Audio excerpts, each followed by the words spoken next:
හරි අපි ඊළඟට අවසාන වශයෙන් අපේ කතා බහට කරන්න තියෙන්නේ ආදායම අයකර ගැනීම සම්බන්ධයෙන් ගන්න තියෙන නීතිමය ක්‍රියාමාර්ගවලදී උසාවි කාර්යපටිපාටි කොයි ආකාරයටද කියන එක පිළිබඳව සරල අවබෝධයක් ලබා ගැනීම. ආදායම අයකර ගැනීමේදී අපි කටයුතු කරන ආකාර කීපයක් මීට පූර්ව සාකච්ඡා කළා. ඒ කියන්නේ විශේෂයෙන් දේපල තහනමට ගැනීම වැනි ක්‍රියාමාර්ග වලට ගිහිල්ලා වරිපණම් අය කරගන්න ආකාරයේ සංවර්ධන කොට ධම්මත බද්ධ අය කරගන්න ආකාරයේ වෙනි කරුණු අපි සාකච්ඡා කළා. නමුත් දැන් මෙතනදී අපිට ඊට පස්සේ මොන ගැහුණා කර්මාන්ත බද්ධ ව්‍යාපාර බද්ධ බලපත්‍ර කියන කාරණා සම්බන්ධයෙන් අධිකරණ ක්‍රියාපටිපාටියක් මැදිහත් වෙන්න වෙන අවස්ථාවක් යනවා. එතකොට මේ අධිකරණ ක්‍රියාමාර්ගයන් ඒ තුළට අධිකරණ ක්‍රියාමාර්ගයන්ට යොමු වෙලා අපි කොහොමද ඒ මුදල් අය කරගන්නේ කියන එක පිළිබඳව අපි මේ කාලය තුළදී අපි සාකච්ඡා කරන්න කටයුතු කරනවා. එතකොට අවසාන වශයෙන් මම ඔයගොල්ලන්ට සමස්තය පිළිබඳව සංක්ෂිප්තයකට එක්ක මේ මොඩියුල හා සම්බන්ධයෙන් ප්‍රශ්න ගොඩනගන්නේ කොයි ආකාරයෙන්ද එහෙම නැත්නම් ඒවට පිළිතුරු ලබා දීමේදී මොන විදිහටද කටයුතු කළ යුතුද කියන එක පිළිබඳව අවසානයේ කරුණු පැහැදිලි කිරීමක් කරන්න දෙන්න. එතකන් අපිට පුළුවන් දැන් ඉස්සෙල්ලාම අපි බලමු කොහොමද පළපාන ආයතනයකට අදාළ වෙන අධිකරණ ක්‍රියාමාර්ග මේ ආදායම් අය කර ගැනීම යන කරුණ අරමුණු කරගෙන අධිකරණ ක්‍රියාමාර්ග ගොඩනගන්නේ කියන එක අපි සාකච්ඡා කරලා බලමු. දැන් විශේෂයෙන්ම ඔයගොල්ලන්ට මතක ඇති අපි කර්මාන්ත බදු එහෙම නැත්නම් ව්‍යාපාර බදු අය කර ගැනීම කියන කාරණාවේදී විශේෂයෙන්ම සැලකිලිමත් වුණා මේ කර්මාන්ත බද්ධ අය කර ගන්නව වෙලාවක අවස්ථාවක කර්මාන්ත බද්ධ නොගෙවනවා නම් හරි ව්‍යාපාර බද්ධ අය කර ගන්න තියෙන අවස්ථාවක ව්‍යාපාර බද්ධ නොගෙවනවා නම් හරි ඒ ව්‍යාපාර බද්ධ අය කර ගැනීම නැත්නම් කර්මාන්ත බද්ධ අය කර ගැනීම අර ඉල්ලීමක් කරලා ඒ කියන්නේ බද්ධ ගෙවන්නේ කියලා ඉල්ලීමක් කරලා ඒ ඉල්ලීමට ප්‍රතිචාරාත්මක නොවුනොත් අපට මහේස්ත්‍රාත් අධිකරණයේට ප්‍රාදේශීය සභාවක නම් ලේකම් නගර සභාවක ලේකම් ඒ වගේම මහනගර සභාව නාගරික කොමසාරිස් හෝ ඔහු විසින් බලය පවරන ලද නිලධාරියෙකු විසින් කරුණු වාර්තාවක් ඉදිරිපත් කරන්න ඕනේ කියලා අපි එතනදී පැහැදිලි කරගත්තා. එතනින් ඒක යන නැවතුණා අපි ඒ කරුණු වාර්තාව ඉදිරිපත් කරද්දී කොහොමද ඒකට මොනවද අන්තර්ගතයට එන්න ඕනේ? ඒ වගේම කරුණු වාර්තාව ඉදිරිපත් කිරීමෙන් පස්සේ ක්‍රියාමාර්ග මොනවාද? ඒ ටික තමයි දැන් මේ පැහැදිලි කරගන්න හදන්නේ අධිකරණ ක්‍රියාපටිපාටිය යටතේ. දැන් ඊට ඉස්සෙල්ලා මම එතනදී ඔයගොල්ලන්ට කිව්වා විශේෂයෙන්ම දැන් මහේස්ත්‍රාත් අධිකරණයකට අපි මෙවැනි කටයුත්තක් සඳහා යොමු වෙන්න ප්‍රවේශය සම්බන්ධ වුණේ කොහොමද කියන එක පිළිබඳව සලකා බැලුවොත් මම හිතන්නේ වැදගත් වෙනවා. කොහොමද පළාත් පාලන ආයතනයක නිලධාරියෙකුට මේ මහේස්ත්‍රාත් අධිකරණයකට යන්න යොමුව සකස් වෙලා තියෙන්නේ කියලා. ඒ කියන්නේ දැන් මම හිතන්නේ මේක සැකෙමින් අපි පැහැදිලි කළොත් මේ අධිකරණය පිළිබඳව මහේස්ත්‍රාත් අධිකරණය කියන්නේ අතිම අපරාධ අධිකරණයක්. ඒ කියන්නේ අපරාධ නඩු විභාග කරලා දඬුවම් දීමේ බලය තියෙන අධිකරණයක්. 1979 අංක 15 දරන අපරාධ නිලධාරි සංග්‍රහයේ පනතෙන් තමයි මේ අධිකරණය පාලනය වෙන්නේ. නැත්නම් මේ අධිකරණයට අදාළ පරිපාලක නීතිය බවට පත් වෙන්නේ 1979 අංක 15 දරන අපරාධ නිලධාරි සංග්‍රහයේ පනත. එතකොට මේ අපරාධ නිලධාරි සංග්‍රහයේ පනතෙන් මහේස්ත්‍රාත් අධිකරණයක කාර්යභාරය හා එහි පරිදි විස්තර කරලා තියෙනවා. ඒ වගේම ඔයගොල්ලෝ දන්නවා කවුරුත් දන්නවා ප්‍රාදේශීය සභා නගර සභා මහනගර සභා කියන ඒ මූලික පනත් යටතේ මහේස්ත්‍රාත් අධිකරණයකට නඩු විභාග කිරීමේ බලය ඒ කියන්නේ පළාත් පාලන ආයතනයකට අදාළ වන නඩු මහේස්ත්‍රාත් අධිකරණයක් තුළ විභාග කිරීමේ බලය තිබෙන බව ඒ අපේ පනත් වල සඳහන් කරලා තියෙනවා. ඉතින් එතකොට දැන් මහේස්ත්‍රාත් අධිකරණ නීති මහේස්ත්‍රාත් අධිකරණයට අදාළ වන නීතියේ සඳහන් කරලා තියෙනවා පළාත් පාලන ආයතනයක බලය ඇති නිලධාරියෙකුට මහේස්ත්‍රාත් අධිකරණයට නඩුවක් ඉදිරිපත් කරන්න පුළුවන් තත්ත්වය. ඒ වගේම පළාත් පාලන ආයතනයට අදාළ නීතිය සඳහන් කරලා තියෙනවා පළාත් පාලන ආයතනයට අදාළ වන ඒ විශේෂයෙන් එවැනි බලයක් සඳහන් කරපු කරුණකට හා සම්බන්ධ නඩුවක් මහේස්ත්‍රාත් අධිකරණයක නඩු විභාග කිරීමේ බලය තියෙනවායි කියලා. ඒකට එනම් මෙතන ඉතාම පැහැදිලිව දෙයන්සේම මේ අදාළ නීතින් දෙකේම පැහැදිලිව මහේස්ත්‍රාත් අධිකරණයක ක්‍රියාපටිපාටිය පළාත් පාලන ආයතනයක නඩුකරයක් සම්බන්ධයෙන් ක්‍රියාපටිපාටිය අදාළ වෙලා තියෙනවා නේද? මහේස්ත්‍රාත් අධිකරණය තුළ පළාත් පාලන ආයතනයක කරුණු හා සම්බන්ධයෙන් නඩු ක්‍රියාවලිය අදාළ වෙලා තියෙනවා. ඒතකොට මේ නඩු ක්‍රියාවලිය හා සම්බන්ධයෙන් අපිට ඇත්තෙන්ම සලකා බැලීම තුළ කොයි විදිහටද වෙන්න ඕනි කියන එකයි අපි මෙතනදී බලන්නේ. කොහොමද මේ මහේස්ත්‍රාත් අධිකරණයකට එවැනි නඩුකරයක් යොමු කරන්නේ? මොනවද ඒකට අදාළ වන ලේඛන කොහොමද පිළියෙල කරන්නේ? ඒ කියන්නේ විශේෂයෙන් සැලකිලිමත් යුතු කරුණු කොහොමද?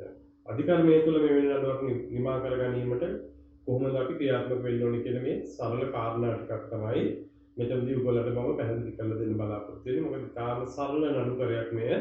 ඒ නඩුව ක්‍රියාත්මක වෙන්නේ එහෙම නැත්නම් ඒ නඩුව පවත්වාගෙන යන්න ඒ පළාත් පාලන ආයතනයක නිලධාරියෙකු සමත් විය යුතුමයි. ඒ සමත් වීම සඳහා ඔහු විසින් දැනගත යුතු අවම කාරණා ටික තමයි මේ අපි මෙතනදී පැහැදිලි කරගන්න හදන්නේ.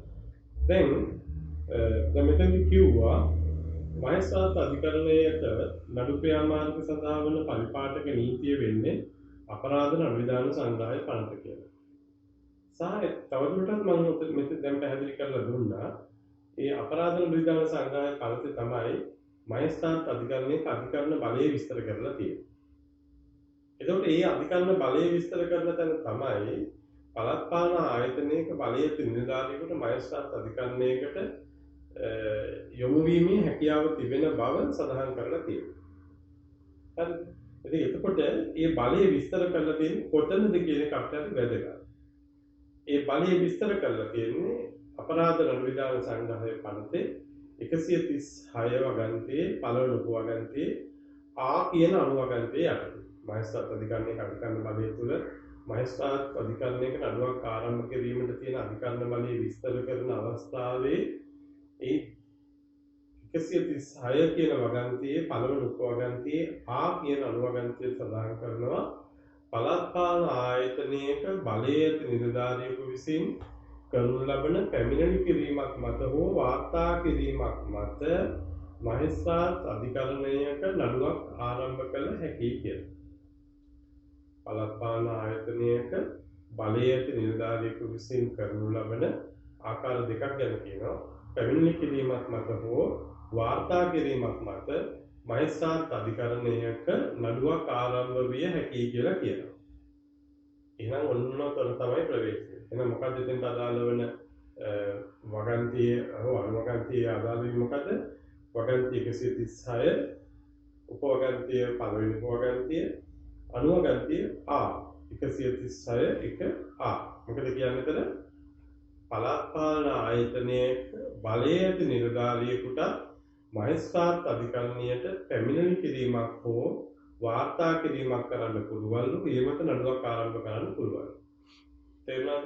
දැන් මෙතන මේ පැමිණිලි කිරීමයි වාර්තා කිරීමයි කියන වචන දෙකම පාවිච්චි කිරීම හරි විශේෂයි. මොකද අපිට මේ දෙකම අදාළ වෙනවා. අපි මේ දෙකම ඒ කියන්නේ පැමිණිලි කිරීමට සිද්ධ වෙන අවස්ථාවක් තියෙනවා. වාර්තා කිරීමට සිද්ධ වෙන අවස්ථාවක් තියෙනවා. එතකොට පැමිණිලි කිරීමයි වාර්තා කිරීමයි කියන කරුණු දෙක මෙතන අදාළ කරේ ඒ හේතුව මත. තේරුණාද? එතකොට එහෙනම් අපි මෙතනින් දැනගන්නවා එහෙනම් පළාත් පාලන ආයතනයක අයවිය යුතු බද්දක් විශේෂයෙන්ම කර්මාන්ත බද්ද, ව්‍යාපාර බද්ද, ඇතැම් ඉඩම් කිරීමත බද්ද ආදී බදු නොගෙවන අවස්ථාවකදී ගන්න තියෙන ක්‍රියාමාර්ග තුළ අධිකරණයට වන යොමු වීමක් තියෙනවා. ඒ යොමු වීමට හේතු වුණේ පළමුවෙන්ම කිව්වා මේ බද්ද ඉල්ලා සිටීමේ නිවේදනයක් ලියාපදිංචි තැපෑලෙන් බද්දට යටත් තැනැත්තා වෙත බාර දිය යුතුයි කියලා. ඒ ඉල්ලා සිටින ලිපියෙන් ලබා දෙන කාලය තුළ මේ තැනැත්තා විසින් ගෙවිය යුතු ඒ අදාළ බදු මුදල නිසියාකාරව ගෙවුවේ නැත්නම් තමයි මහේස්ත්‍රාත් අධිකරණයට කරුණු වාර්තාව මගින් ඒ බව බලයලත් නිලධාරියාට ඉදිරිපත් කරන්න කියලා කිව්වේ. එහෙම ඉදිරිපත් කළාම මහේස්ත්‍රාත් අධිකරණයේදී ඒ කරුණු වාර්තාව මත ඒ බදු මුදල දඩ මුදලක් වශයෙන් ආය කරලා පොදු අර මුදලට බැර කරනවා කියලා තමයි පන්ති සඳහන් කරලා තියෙන්නේ. තේරුණාද? මේ බදු මුදල දඩ මුදලක් වශයෙන් ආය කරලා පොදු අර මුදලට බැර කරනවා කියලා තමයි කියන්නේ. එහෙනම් ඉස්සෙල්ලා වෙන්න ඕනේ මොකද්ද? මහේස්ත්‍රාත් අධිකරණයට යන්න කලින් වෙන්න ඕනේ තමයි බද්ද ඉල්ලා සිටීමේ නිවේදනය. ලියාපදිංචි තැපෑලෙන් කර්මාන්ත බද්ද ව්‍යාපාර බද්ද වෙනුවෙන් නම් ආම වශයෙන් දින 7ක් කාලය ඉතිරි කරලා. එහෙම නැත්නම් අර ඇතැම් විට විකිණීමට බද්ධ වෙනුවෙන් නම් දින 14ක කාලයක් ඉතිරි කරලා ලියාපදිංචි තැපෑලෙන් අදාළ පාර්ශවයට බාර දීමට සැලැස්වීම. ඒ බාර දීමෙන් පස්සේ එසේ ලබා දෙන ඒ කාලය ඇතුළත ගෙවිය යුතු බදු මුදල් නිසියාකාරව ගෙවා නිම නොකළහොත් බලයලත් නිලධාරියාට කියනවා ඒ බව මහේස්ත්‍රාත් අධිකරණය වෙත වාර්තා කරන්න. ඒ බව මොකක්ද ඒ බව කියන එක අපි පස්සේ බලමු. ඒ බව ඉතින් කියනවා නම් ඒ නොගෙවු බව. කාම නොගෙවු බව කියන්නේ මේකට කතාවක් එක්ක කියනවා. ඒ බව මහේස්ත්‍රාත් අධිකරණය වෙත වාර්තා කළ යුතුයි. එවිට මහේස්ත්‍රාත් අධිකරණය විසින් දඩ මුදලක් වශයෙන් ඒ අදාළ බදු මුදල ඔහුගෙන් අය කරලා අපේ පොදු අරමුදලට බැර කරනවා කියලා කියනවා. පළාත් ආයතනයේ පොදු අරමුදලට බැර කරනවා කියලා කියනවා. ඒතකොට එතන විකල්පයක් නැහැ. මහේස්ත්‍රාත් අධිකරණයට එවැනි කරු වාර්තාවක් ඉදිරිපත් කළා නම් මහේස්ත්‍රාත් අධිකරණයේ නියත කාර්යභාරයක් ඇතිව සලකනවා. එය දඩයක් වශයෙන් අය කරනවා. ඒ සදා මුදල දඩයක් වශයෙන් අය කරලා පොදු අරමුදලට බැර කරන එක. ඒතකොට මෙතන නඩු විභාග කරන තත්ත්වයක් නැහැ. අන්න ඒකයි එතන තියෙන වැදගත්. කරුණු වාර්තාවක් මත ඉදිරිපත් කරනවා. කරුණු වාර්තාව මත අධිකරණය කළ යුතු දේ පනති කියනවා. ඒතකොට ඒක ඔප්පු කිරීමක් වැනි භාරයක් එක්ක පවතින දෙයක් නෙවෙයි. කියන්නේ අධිකරණය කියන්නේ එවැනි කරුණු වාර්තාවක් ඉදිරිපත් කළ විට. ඒක ඔප්පු කළ විට නෙමෙයි. කරුණු වාර්තාවක් ඉදිරිපත් කළ විට මහේස්ත්‍රාත් අධිකරණය විසින් අදාළ බදු මුදල දඩ මුදලක් වශයෙන් අය කරලා පොදු අරමුදලට බැර කළ යුතුයි කියලා. ඒකට ඒ කාර්යය තමයි මෙතන නිම විය යුත්තේ. ඒ කාර්යය තමයි නිම වෙන්න තියෙන්නේ. තේරුණාද? දැන් දිගින් දිගටම කතා කරන්න ගියොත් ඒක නිකන් නොතේරෙන තැනකට යන්න පුළුවන් නිසා අපි පියවරෙන් පියවර බලමු. දැන් ඉස්සෙල්ලාම අපි කර්මාන්ත බද්ධ ව්‍යාපාර බද්ධ හා විශේෂයෙන්ම සංගතන නොකල මේ නැත්නම් මිඩ විකිණීමට බද්ධ යන බදු විෂයන් හා සම්බන්ධයෙන් අපිට මුණගැස් වෙනවා මහේස්ත්‍රාත් අධිකරණයට ගිහිල්ලා නොගිවූ බදු අය කර ගැනීමේ හැකියාව. ඒ අදාළ වගකීම් තුල. ඒ අනුව මහේස්ත්‍රාත් අධිකරණයට ඒක යොමු වීමට පූර්වයෙන් වෙන්න ඕන කරුණු වර්ගයක් තියෙනවා. කරුණු ඒක සදාර බද්ධ ඉල්ලා සිටීමේ අධිකාරණ අපි පූර්වයෙන් ඒකන සදාර කරගත්තා. ඒ ආකාරයට ඉල්ලීම කරලා ඒ ඉල්ලීමට අනුව ප්‍රතිචාරාත්මක නොවුනොත් එයත් බද්ධ නොගෙවුවොත් බලයලත් නිලධාරියාට කියනවා මහේස්ත්‍රාත් අධිකරණයට ඒ සම්බන්ධයෙන් කරුණු වාර්තාවක් ඉදිරිපත් කරන්න කියලා. මහේස්ත්‍රාත් අධිකරණයට කරුණු වාර්තාවක් ඉදිරිපත් කරන්න කියලා. ඒ මහේස්ත්‍රාත් අධිකරණය වෙත කරුණු වාර්තාවක් ඉදිරිපත් කිරීමේ වගකීම තියෙන්නේ බලයලත් නිලධාරියා හැටියට ප්‍රාදේශීය සභාවක ලේකම්, නගර සභාවක ලේකම්, මහනගර සභාවක නාගරික කොමසාරිස් ඔහු විසින් බලය පවත්වන ලද නිලධාරියෙකු. එනම් ඔවුන් විසින් කරුණු වාර්තාවක් ඉදිරිපත් කරන්න ඕන කොහටද? මහේස්ත්‍රාත් අධිකරණය. මහේස්ත්‍රාත් අධිකරණයට එවැනි කරුණු වාර්තාවක් ඉදිරිපත් කරන්නට ඔවුන්ට බලය සකස් වුණේ කොතනින්ද? මහේස්ත්‍රාත් අධිකරණයට අදාළ වන පරිපාලක නීතිය වන අපරාධ නිලධාරී සංග්‍රහය පන්ති 136 1A කියන වගන්තිය යටතේ. හරි එතන තමයි බලය සකස් වෙන්නේ. දැන් අපි එතෙන් දෙනකන් ලියාගෙන ඊටු ටික කතා කරමු. නැත්නම් කතාව දීර්ඝ වුණාම ඊට පස්සේ ඒක පැහැදිලි නොවෙන්න පුළුවන්. ඒ නිසා ටිකෙන් ටික අපි ගමු. හරි? හරි. එහෙනම් ලියාගන්න. කර්මාන්ත බද්ධ, ව්‍යාපාර බද්ධ හා ඇතැම් ඉඩම් විකිණීමට බද්ධ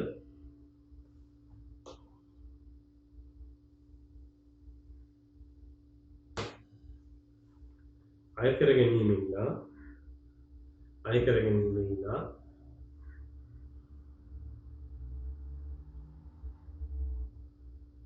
අධිකරණ ක්‍රියාපටිපාටිය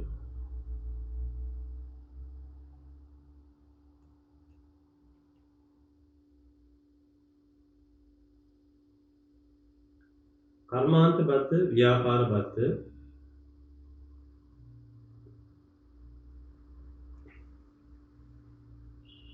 මෙන්ම ඇතැම් ඉඩම් විකිණීමට බද්ධ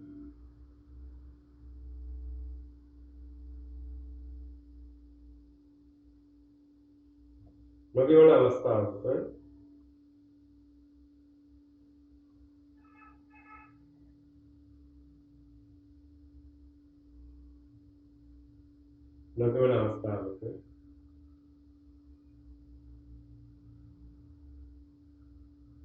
බද්ධ ඉල්ලා සිටීමේ නිවේදනයක්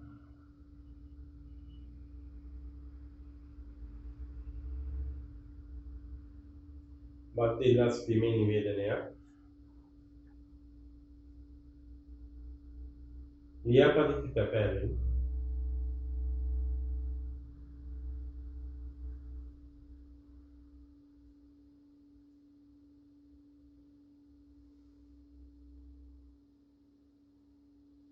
ලියාපදිංචි තැපෑලෙන් බද්ධ නොගෙන තැනැත්තා වෙත බාර දිය යුතුය.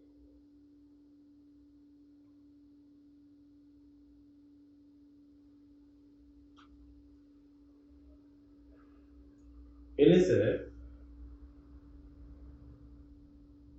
ලියාපදිංචි තැපෑලෙන්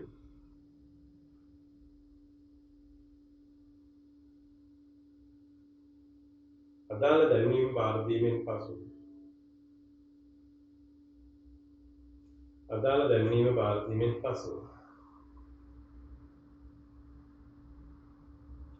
එම දැන්වීමෙන් ලබා දුන් කාල සීමාව තුළ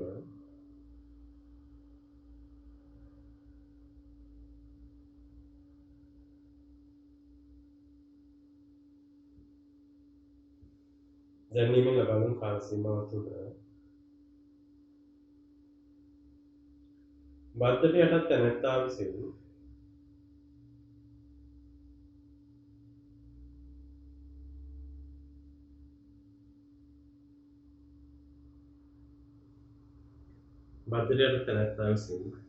අදාළ බදු මුදල් නොගෙවයි නම්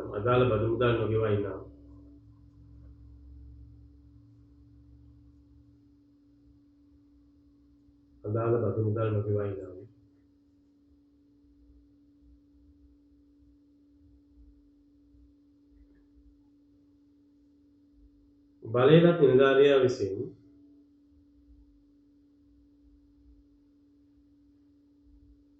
අනුගාමීව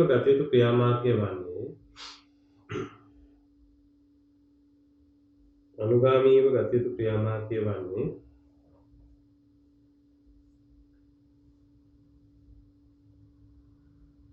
අදාළ තැනැත්තා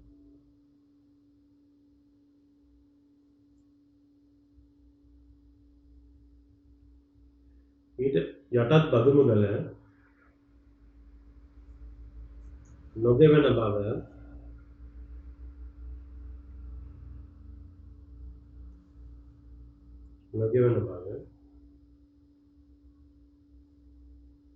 මහේස්ත්‍රාත් අධිකරණය වෙත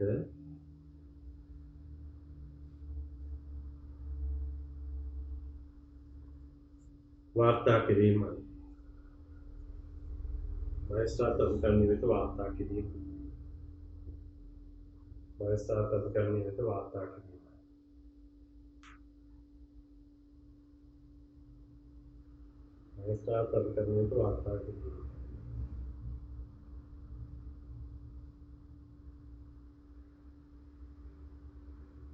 මේ ආකාරයට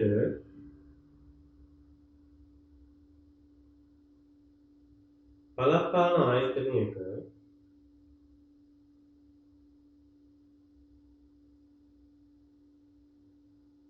බලයලත් නිලධාරියෙකුට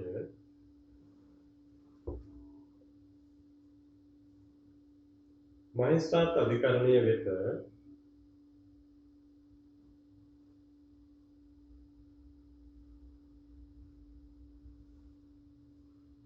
කරුණු වාර්තාවක් ඉදිරිපත් කිරීමට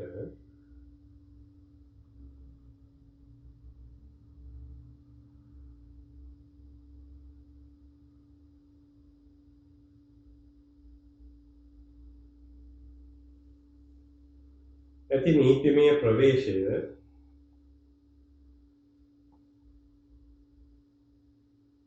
හඳුනා ගැනීම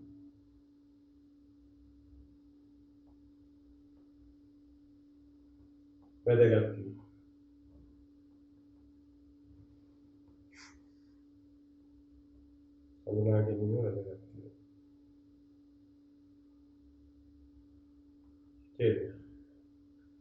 මහේස්ත්‍රාත් අධිකරණයක්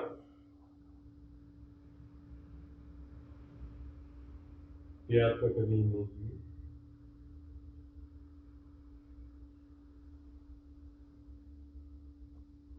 ඊට අදාළ වන්නා වූ පරිපාටක නීතිය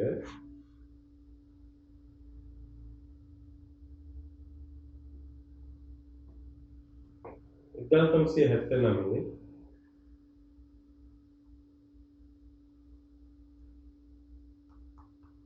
අංක 15 දරන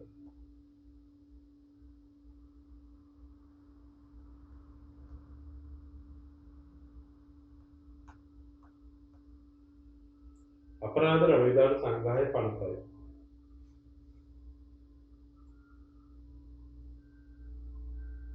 අපරාධ නවීකරණ සංග්‍රහය පනතයි.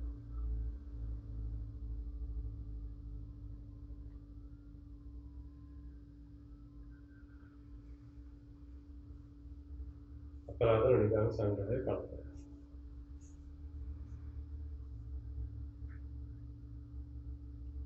එකී අපරාධ නවීකරණ සංග්‍රහය පනතේ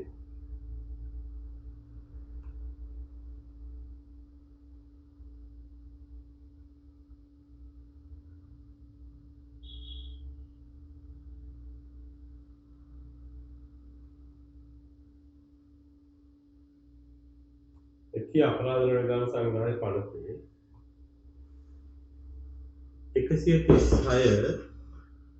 136 වරහන් ඇතුලේ 1 වරහන් වල ආය වරහන් ඇතුලේ ආ උපවගන්තිය අනුවගන්තිය යටතේ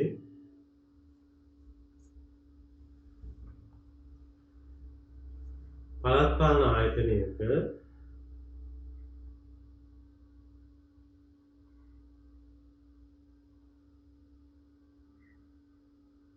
බලය ඇති නිලධාරියෙකුට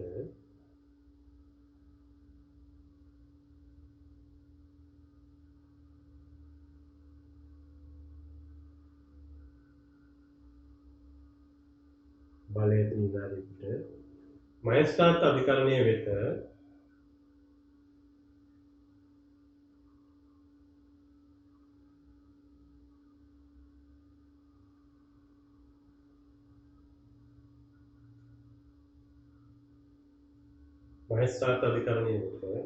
කරුණු වාර්තාවක් ඉදිරිපත් කිරීමට හැකි බවත්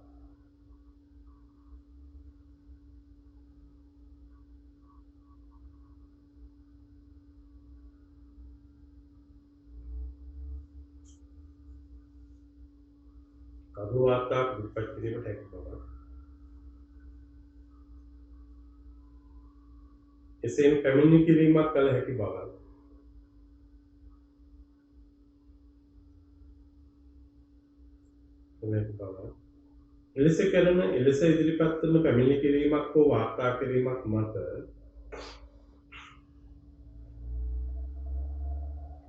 එලෙස ඉදිරිපත් කරන පැමිණිලි කිරීමක් හෝ වාර්තා කිරීමක් මත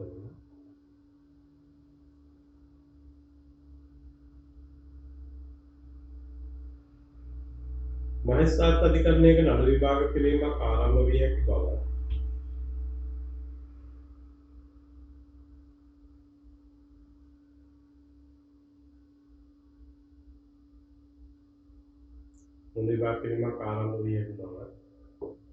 සඳහන් වේ.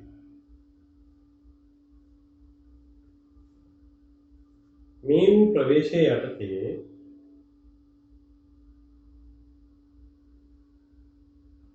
පළාත් පාලන ආයතනයක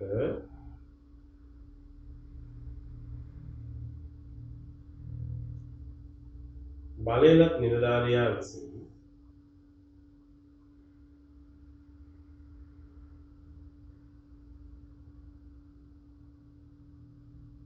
පළාත් පාලන ආයතනයට නොගෙවූ කර්මාන්තබද්ධ ව්‍යාපාරබද්ධ හා ඇතැම් ඉඩම් ඉගෙනීමට බද්ධ යන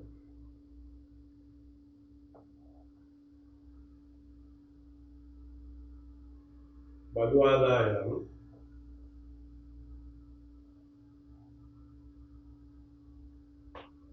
අයකර ගැනීම සඳහා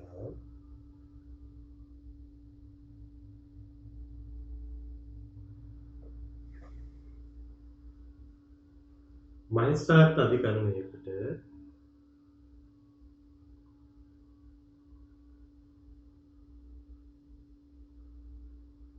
කරුණු වාර්තාවක් ඉදිරිපත් කිරීම සිදු කළ යුතු වේ. වාර්තාවක් ඉදිරිපත් කිරීම සිදු කළ යුතු වේ. හරි, දැන් එහෙනම් අපි දන්නවා මහේස්ත්‍රාත් අධිකරණයකට තියෙන අධිකරණ බලය විස්තර කරන පරිපාටක නීතිය වල අපරාධ නිලධාරී සංග්‍රහය පනතේ 136 1 කියන අනුවගන්තිය යටතේ සඳහන් විවිධාන සැලකිල්ලටගෙන පළාත් පාලන ආයතනයක බලයලත් නිලධාරියා විසින් පළාත් පාලන ආයතනයට නොගෙවූ කර්මාන්තබද්ධ ව්‍යාපාරබද්ධ ඒ වගේ මැතැමින විකිණීම මත බද්ධ යන බදු ආදායම් අය කර ගැනීම සඳහා කරුණු වාර්තාවක් ඉදිරිපත් කරනු ලබයි.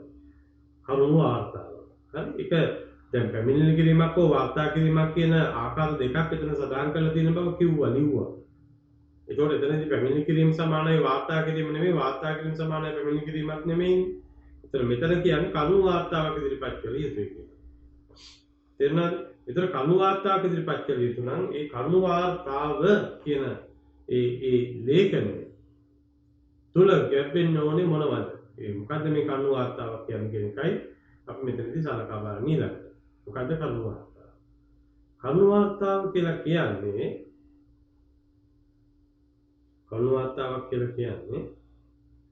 දැන් ඒ අදාළ පාර්ශවය හා සම්බන්ධයෙන් මේ බද්ධ අය කරගන්න අපි ගත්ත ක්‍රියාමාර්ග ටික ලිඛිතව සඳහන් කරලා අධිකරණයෙන් ආයාචනයක් කරනවා මේ මුදල අය කරලා දෙන්න. ඒකයි මේ කියන්නේ කරුණු වාර්තාවක් කියලා. අපි ඒ කරුණු වාර්තාවෙන් කියවෙන්න ඕන දැන් යම්කිසි පුද්ගලෙක් අපි තුමුකෝ කර්මාන්තබද්ධ කියලා. ඒ ස්ථානයේ මෙන්න මේ කියන ප්‍රකාශිත නාමය යටතේ අදාළ කර්මාන්තයේ පවතින බව කියවෙනවා.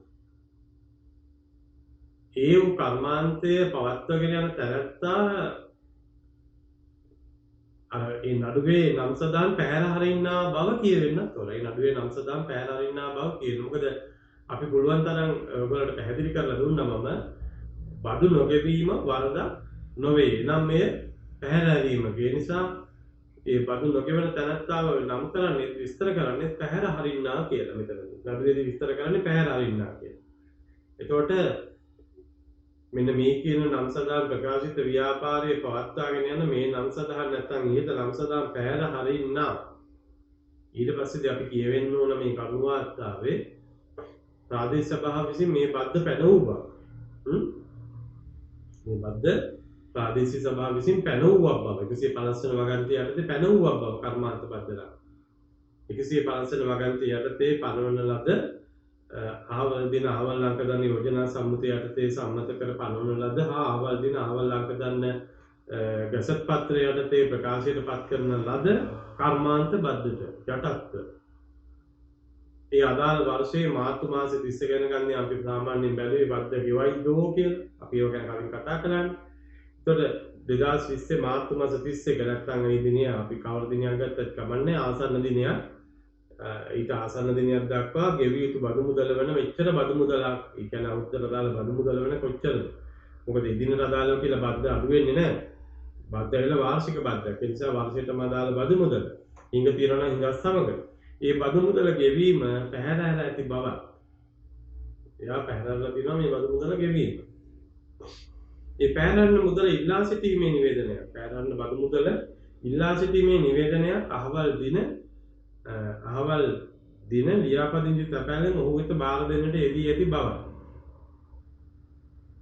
අපි ලියාපදිංචි තැපෑල ඉල්ලන්නේ කිව්වනේ බද්ද ඉල්ලා සිටීමේ නිවේදනය. බාර දෙන්නට යෙදී ඇති බවයි. එහෙත් එම බදු මුදල ගෙවීම මෙතෙක් පැහැර ඇති බවයි. ඒ වුණාට ඒක තාමත් ගෙවුවේ නැහැ. ගරු අධිකරණයට වාර්තා කරමු. හැබැයි නිකන් වාර්තා කරලා බෑ. ඒකට අදාළ නෛතික ප්‍රවේශයක් තියනවා. ඒ තමයි මොකද්ද? පැහැර ඇති බවත් 1979 අංක 15 දරන අපරාධ නඩු විධාන සංග්‍රහය පනතේ 136 1 ආ වගන්තියේ සදාන් විධි විධාන ප්‍රකාරව ගරු අධිකරණයේ වෙත මෙයින් වාර්තා කර සිටිනවා. නොචරයි ඒ කරුණු වාර්තාවේ අන්තර්ගතය. මොකක්ද අපි කියවෙන්නේ? දැන් අදාළ නඩුවේ පූර්විකාවේ නම් සඳහන් වෙනවා කවුද මෙම අධිකරණයේ මෙත බලය ඇති නිලධාරියා හැටියට මේ ඉදිරිපත් කරන්නේ. ලේකම් නමත් එක්ක ලේකම් අහවල් ප්‍රාදේශ සභාව. නැත්නම් ආදායම් පරීක්ෂක අහවල් මහනගර සභාවේ නාගරික කොමසාරිස් විසින් නිසි පරිදි බලය පවරන ලද ආදායම් පරීක්ෂක. අහවල් මහනගර සභාව. මහනගර සභාවට පුළුවන් කෝ නාගරික කොමසාරිස් බලය පවරන්න. නගර සභාව ප්‍රාදේශ සභාව ලේකම්.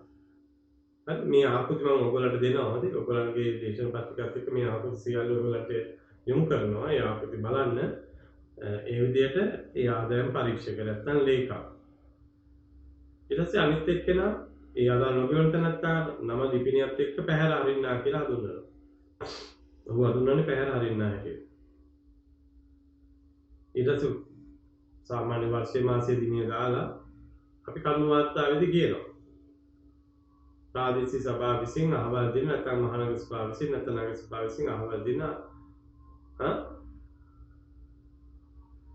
නෑ ඉස්සෙල්ලාම අපි කියනෝනේ ඒ කියන්නේ ඉස්සෙල්ලා අහවල් ස්ථානීය අහවල් ප්‍රකාශිත ව්‍යාපාරයක් ව්‍යාපාරික කර්මාන්තයේ නමක් එක්ක එතනින් සඳහන් කරලා ඊට නම් සඳහන් විසින් පවත්වාගෙන යන මේ අහවල් ප්‍රකාශිත ව්‍යාපාරය ප්‍රාදේශීය සභාව විසින් ප්‍රාදේශීය සභාව පනත නැත්නම් නගර සභාව අධ්‍යාපනයේ මහනගර සභාව අධ්‍යාපනයේ මේ අදාළ විධිවිධාන දක්වලා ප්‍රාදේශීය සභාව පනතෙන් අපි කියන 250 ගණන් තියෙනවා කියලා පනවන ලද කර්මාන්ත බද්ධට යටත්ව කර්ම 250 වගන්තියන්දී පනවන ලදුව ඒ පද්ද පනවීමට අදාළ නිවේදනය පළ කරපු ගැසට් පත්‍රය ගැන කියවෙනවා.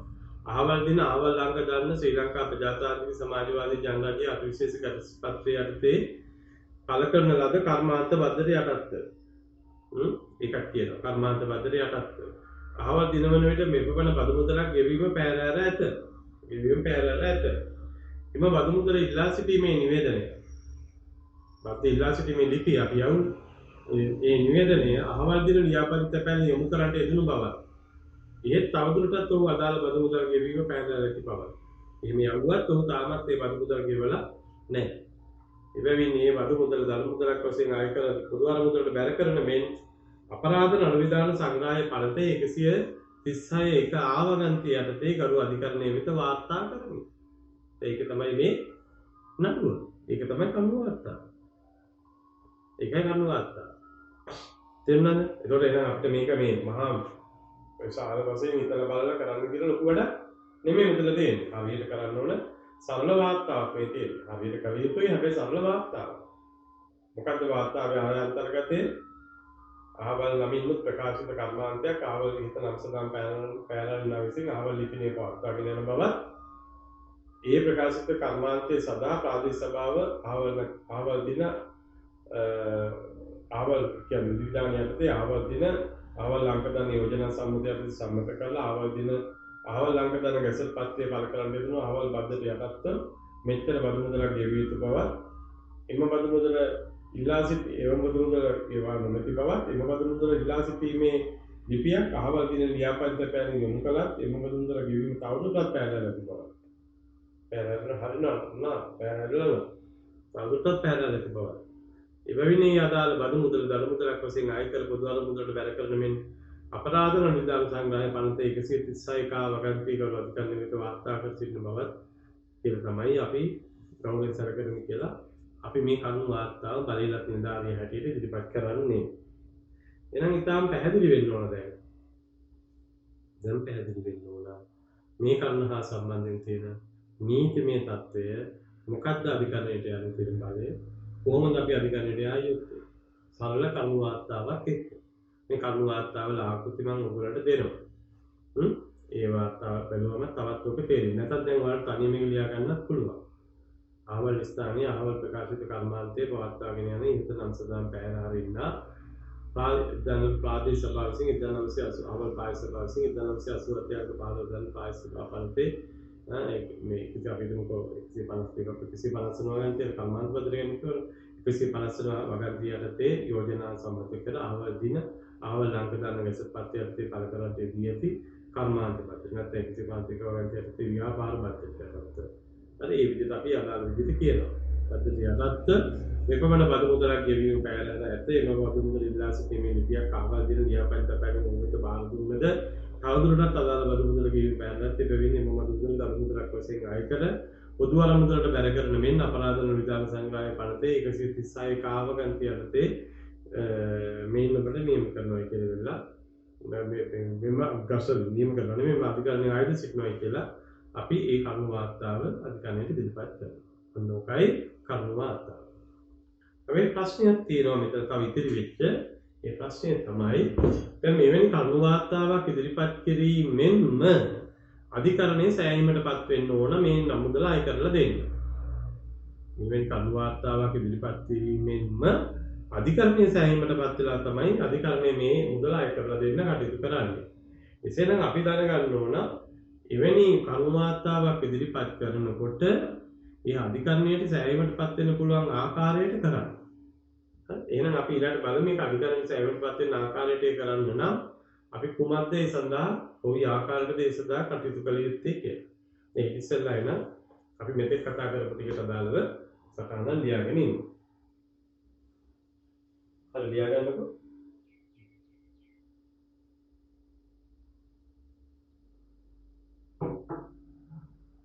අදාළ බදු මුදල් අය කර ගැනීම සඳහා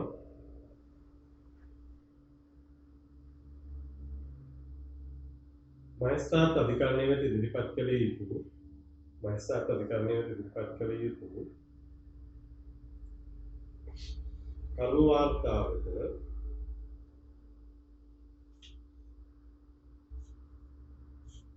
හේතු අන්තර්ගතයි. හේතු අන්තර්ගතයි. හේතු අන්තර්ගතයි.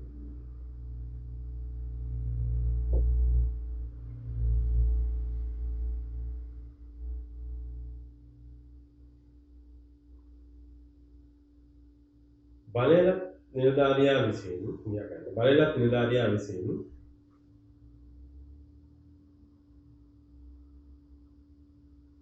අදාළ බදු ආදායම අය කර ගැනීම සඳහා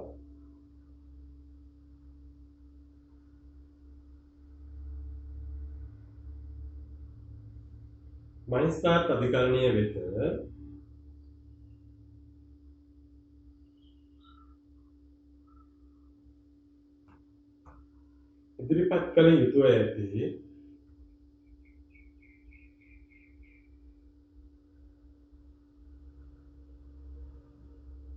ඉදිරිපත් කළ යුතුව ඇති කරුණු වාර්තාවක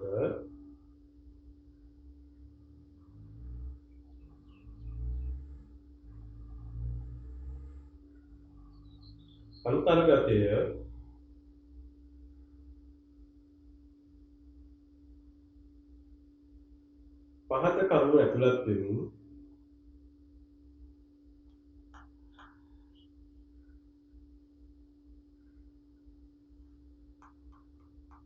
පහත කරුණු ඇතුළත් වෙමින් සකස් විය යුතුය. පහත කරුණු ඇතුළත් වෙමින් සකස් විය යුතුය. එනම් පහත කරුණු ඇතුළත් වෙමින් සකස් විය යුතුය. එනම්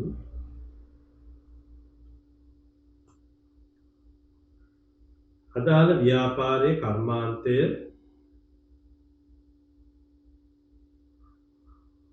ව්‍යාපාරයේ කර්මාන්තය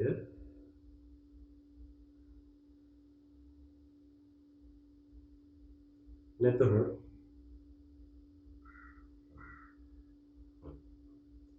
ඇතැම් ඉඩම් විකිණීම මත පද්ධතිය යටත් ඉඩම්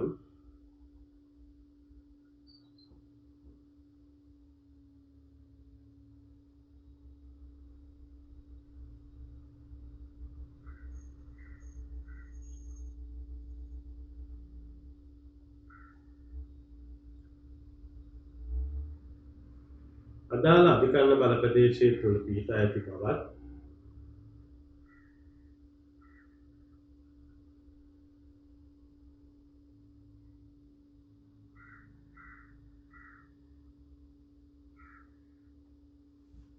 එය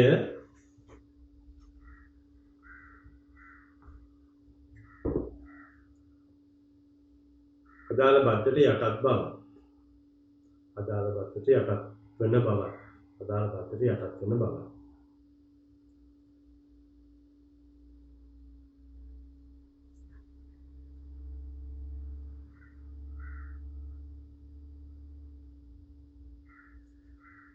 ආයන්න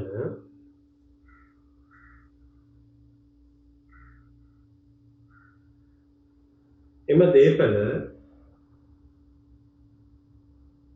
මෙම බද්දට යටත් වන්නේ අදාළ දේපළ මෙම බද්දට යටත් වීම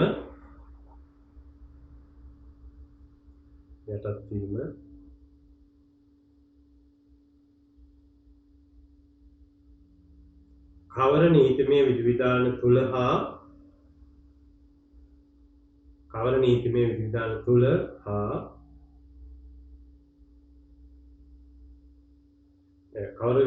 විධිවිධාන තුල සම්පූර්ණ වී තිබේද යන්න. කවර නීතිමය විධිවිධාන තුල සම්පූර්ණ වී තිබේද යන්න.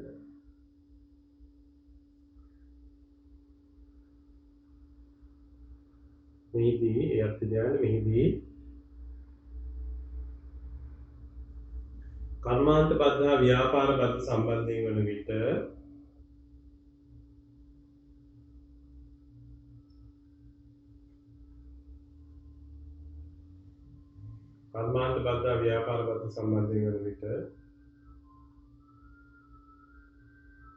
සභාව ඊට අදාළව යෝජනාවක් සම්මත කර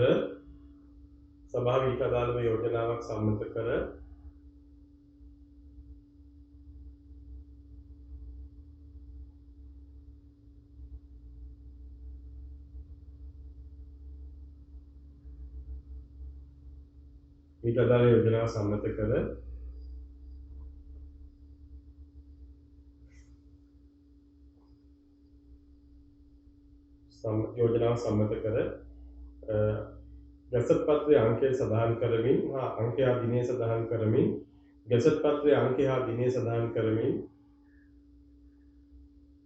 අදාළ ගැසට් පත්‍රයේ යටතේ ප්‍රකාශයට පත් කර ඇති බව.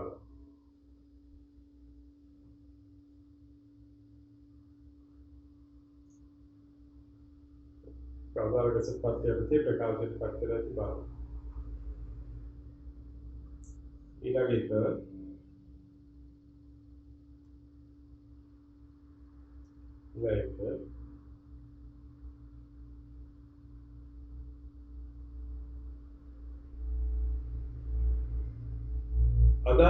අදාළ දේපළ වෙනුවෙන් පරිශ්‍රය වෙනුවෙන්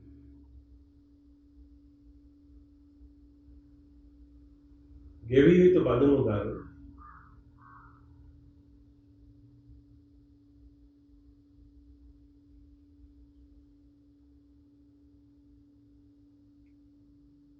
වනුවේ නම් සඳහන් පැහැරාවෙන්නන් විසින්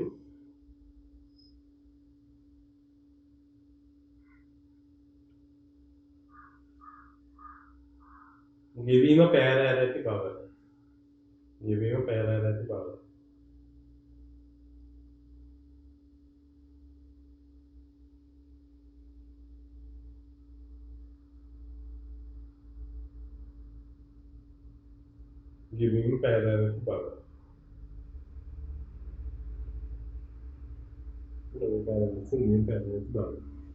එසේ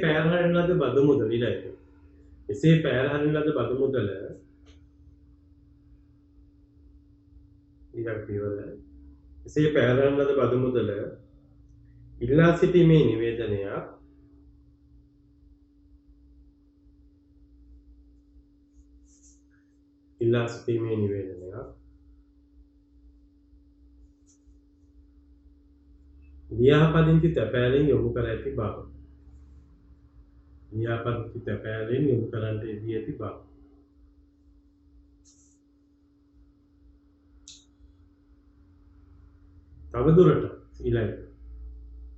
තවදුරටත් අදාළ බදු මුදල් ගෙවීම පැහැර ඇති බව.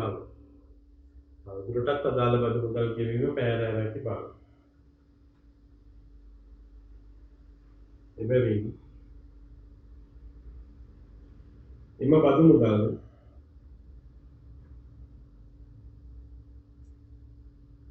දඩ මුදලක් වශයෙන් අය කරන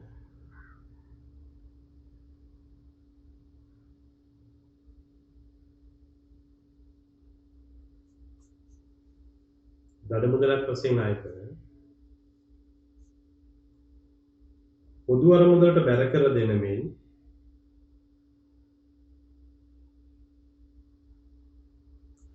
පොදු අරමුදලට බැර කර දෙන මෙන් අපරාධ නඩු විධාන සංග්‍රහය පනතේ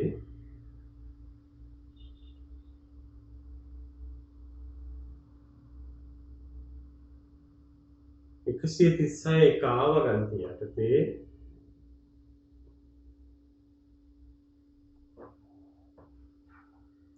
ගරු මහේස්ත්‍රාත් අධිකරණය වෙත වාර්තා කර සිටින බව.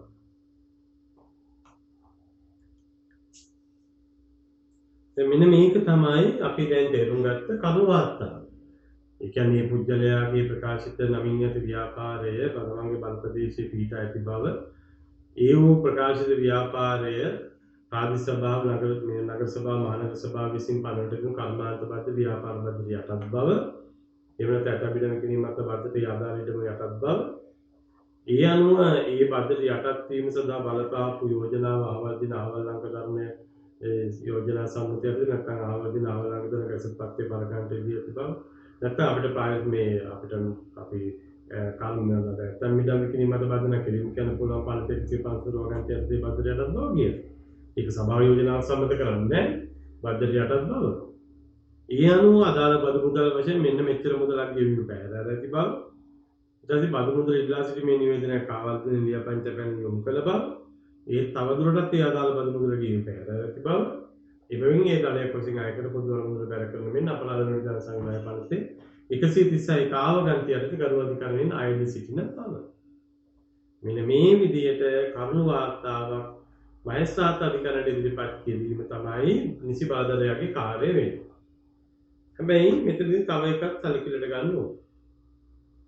දැන් මේ කරුණු වාර්තාව ඉදිරිපත් කිරීමෙන්ම අධිකරණයේ සෑයීමටපත් වෙනවා අහවල් පාර්ශවයේ මේ බදු මුදල ගෙවලා නැහැ කියලා. ආයෙ නඩු විභාග කළා ගෙවිය යුතුද නැද්ද යන විසඳන්නේ නෙමෙයි මේ උසාවියට මේ අවස්ථාවේදී මේ පනත කියන්නේ. ඒ ඉදිරිපත් කිරීමෙන් පස්සේ මහේස්ත්‍රාත් අධිකරණයේ සෑයීමටපත් වෙලා මේ කරුණු වාර්තාව කළ පාර්ශවය විසින් මේ අදාළ බදු මුදල දඩයක් වශයෙන් ආයෙ කරන්නයි කියලා විසඳන්නේ කියන්නේ. ඉතින් එතකොට අපි තේරුම් ගන්න ඕන මේ කරුණු වාර්තාව මේ ඉදිරිපත් කරන කරුණු වාර්තාව ගරු අධිකරණයට සෑහීමටපත් වෙන පුළුවන් ආකාරයට ඉදිරිපත් කරන්න. ඒ කියන්නේ මේන් කියන දේ ඉදුරාම සත්‍යයක් කියන එක තහවුරු වන පරිදි ගරු අධිකරණයට මේ ඉල්ලීම කරන්න අපි දක්ෂ වෙන්න ඕන. මේ ඉල්ලීම ගරු අධිකරණයට තහවුරු වන ආකාරයට සෑහීමටපත් වෙන පුළුවන් වන ආකාරයට ඉදිරිපත් කරන්න අපි දක්ෂ වෙන්න ඕන. එහෙනම් ඒකට මොකද්ද කරන්න තියෙන්නේ? මේ ඉදිරිපත් කරන කරුණු වාර්තාව ඒ අධිකරණයට සෑහීමටපත් වෙන්න පුළුවන් වන ආකාරයට ඉදිරිපත් කරන්න නම් අපි මොකද කරන්න ඕන? ඒ කරුණු වාර්තාවෙන් ප්‍රකාශිතව සඳහන් කරන දේ පිළිබඳව දියුණු ප්‍රකාශයක් හෝ ප්‍රතිඥා ප්‍රකාශයක් කරුණු වාර්තාව ඉදිරිපත් කරන අය විසින්ම ඉදිරිපත් කරන්න ඕන.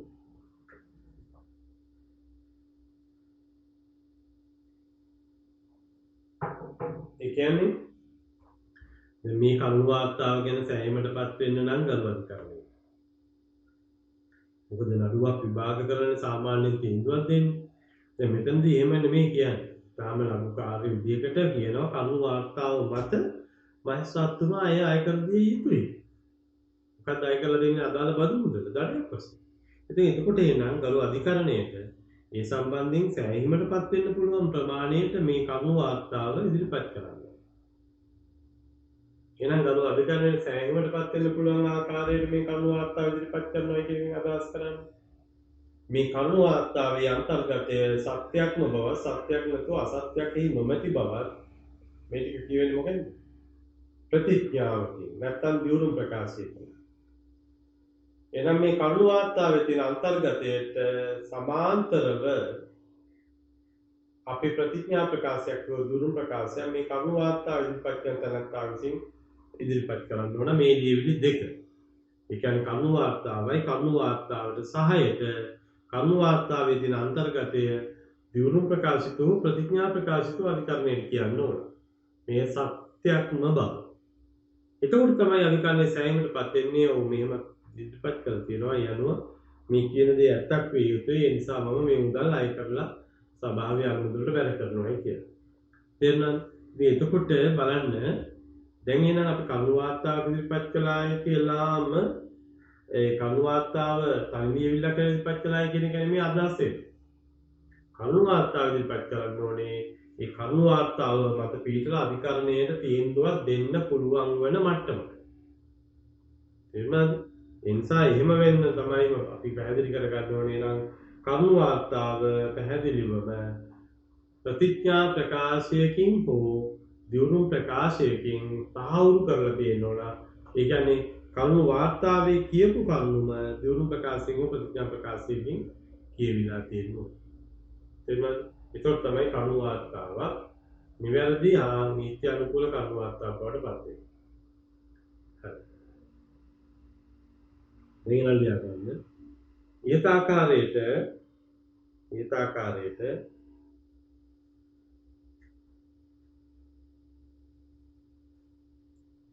කරුණු වාර්තාවක් ඉදිරිපත් කිරීමේදී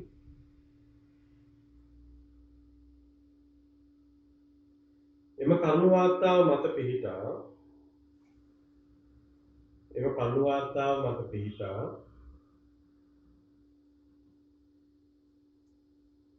මහේස්ත්‍රාත් අධිකරණය විසින්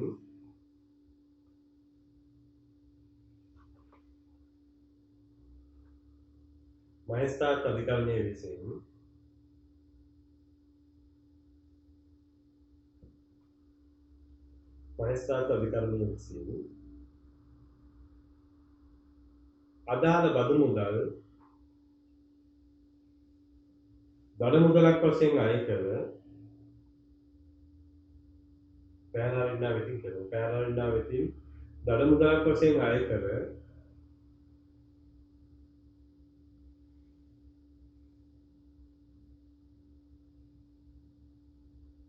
පොදු අරමුදලට බැර කරනු ලබයි.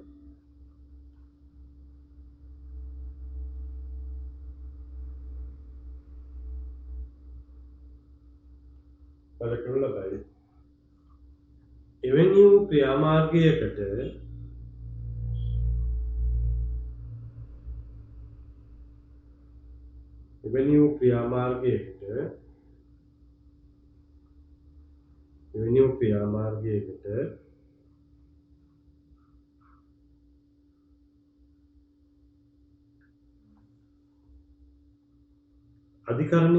අධිකරණයට එළඹීමට නම්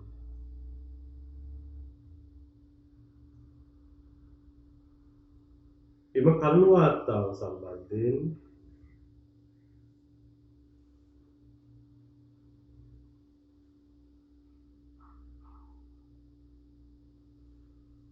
සෑහීමට පත්විය හැකි ආකාරයට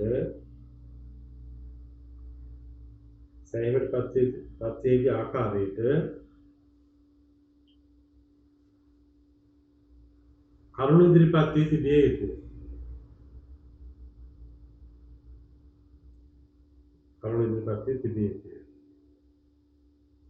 ඒ සඳහා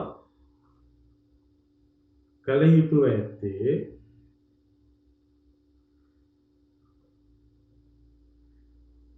අදාළ කරුණු වාර්තාවේ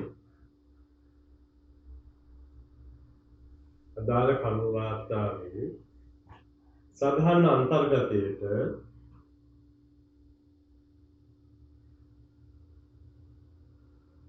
සමානව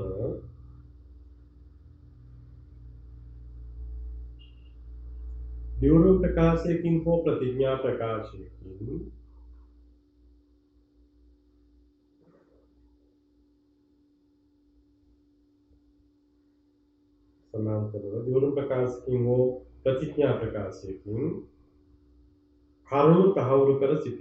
කරුණු තහවුරු කර සිටීම. ඒ කියන්නේ අර කරුණු වාර්තාවේ තියෙන අන්තර්ගතයට සමානව ප්‍රතිඥා දීලා කියන නැත්නම් දියුණුවලා කියන. බෞද්ධික නම් ප්‍රතිඥා දීලා කියන. මොකද්ද කියන්නේ?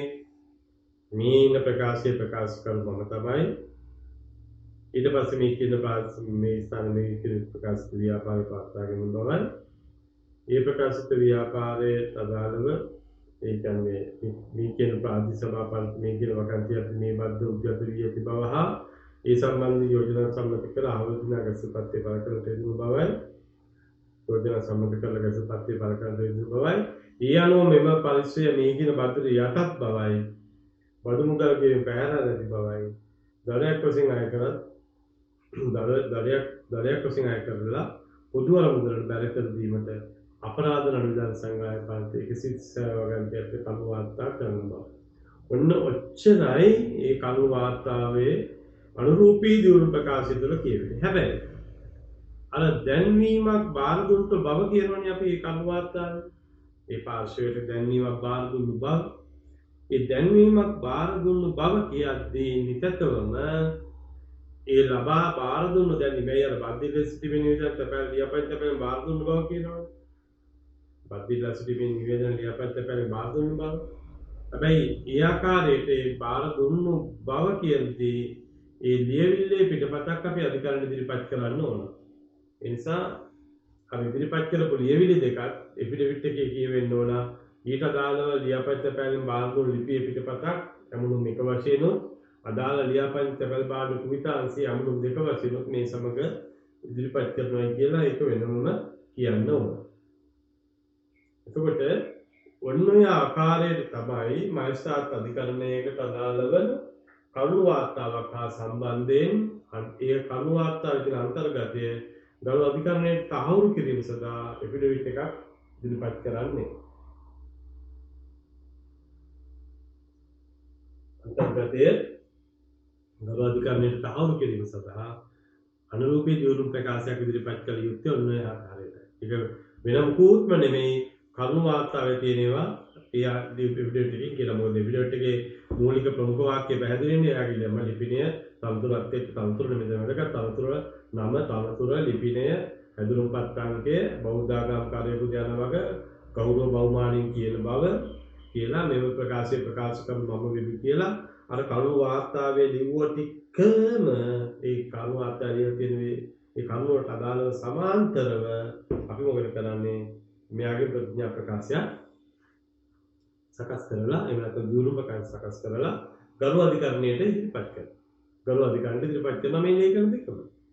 ඒතර උසාවියට තියෙන්නේ මේ ලේඛන දෙක බලලා මහේස්ත්‍රාත්තුමා කැඳවලා මේ මහේස්ත්‍රාත්තුමා මේ ලේඛන දෙක බලලා මේ පාර්ශවයේ කැඳවලා ඊට පස්සේ බද්ධ ගෙවන ලෙස නියම කරනවා. මොකද ඒ කිච්චලා කැඳවන සිතාසියුම් කරලා මේ කණු වාර්තාව දැක්කා ගරු අධිකරණයේ සෑයීමටපත් වුණා සිතාසියුම් කළා පාර්ශවය කැඳෙව්වා ගෙවන්නේ කියලා නියම කළා. මොකද්ද ගෙවන්නේ? බදු මුදල ගෙවන්නේ. කොහොමද ගෙවන්නේ? දඩයක් වශයෙන් ගෙවන්නේ. ගෙවන දඩ මුදල තමයි පළාත් පාලන ආයතනයේ පොදු අරමුදලට ලැබෙන්නේ. පැහැදිලිද? ඒතකොට මෙන්න මේ ආකාරයට මහේස්ත්‍රාත් අධිකරණයක නඩු ක්‍රියාවලියෙහි මහේස්ත්‍රාත් අධිකරණයකට යොමු වෙලා පළාත් පාලන ආයතනයක බලය ඇති නිලධාරියෙකුටම මේ කියන ආකාරයට අයවිය යුතු ඇති කර්මාන්ත බද්ධ ඒකට ව්‍යාපාර බද්ධ ඇතැම් විනාශ කිරීමට බද්ධ අධිකරණය තුලින් ආය කර ගැනීමේ හැකියාව තියෙනවා. නොමයි ක්‍රියාත්මක විය යුතුයි. හරි. දැන් අහලා ඒ හා සම්බන්ධයෙන් අපි ලියා ගමු මේ කරුණු වාර්තාවක් ඉදිරිපත් කිරීම කියන කාරණාව.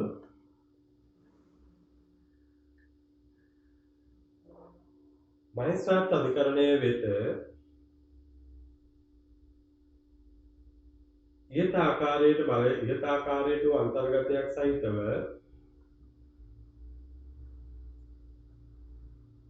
බලලත් නිලධාරියා විසින්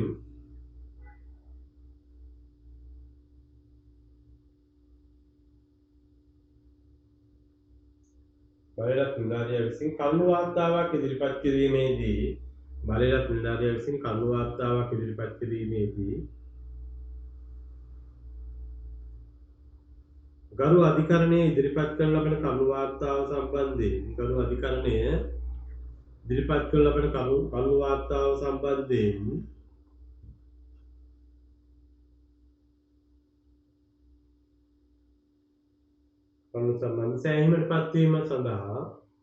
සෑහීමට පත්වීම සඳහා සෑහීමටපත් වීම සඳහා උගතන කරුණු සම්බන්ධයෙන් සෑහීමටපත් වීම සඳහා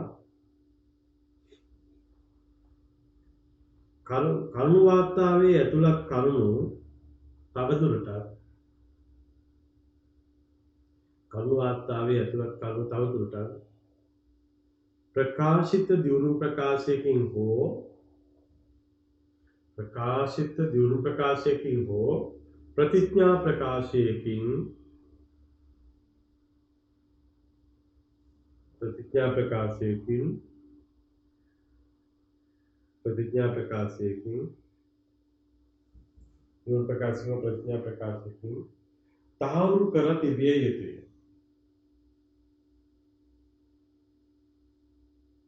තහවුරු කර තිබිය යුතුය.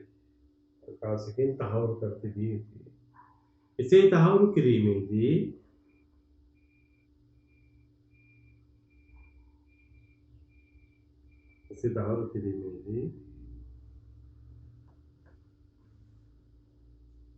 බද්ධ ඉල්ලා සිටීම සඳහා යොමු කරන ලද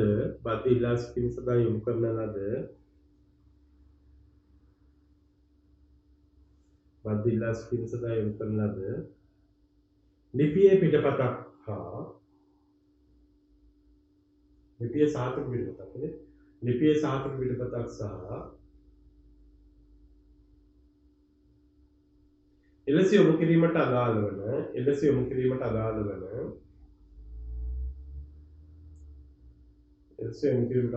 ලියාපදිංචි තැපැල් භාණ්ඩ කුයිතාංශයේ සාධක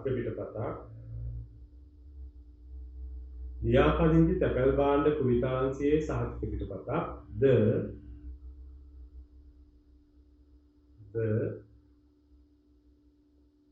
අදාළ දියුණු ප්‍රකාශය හෝ ප්‍රතිඥා ප්‍රකාශය සමග විස්තර කර ඉදිරිපත් කළ යුතුය.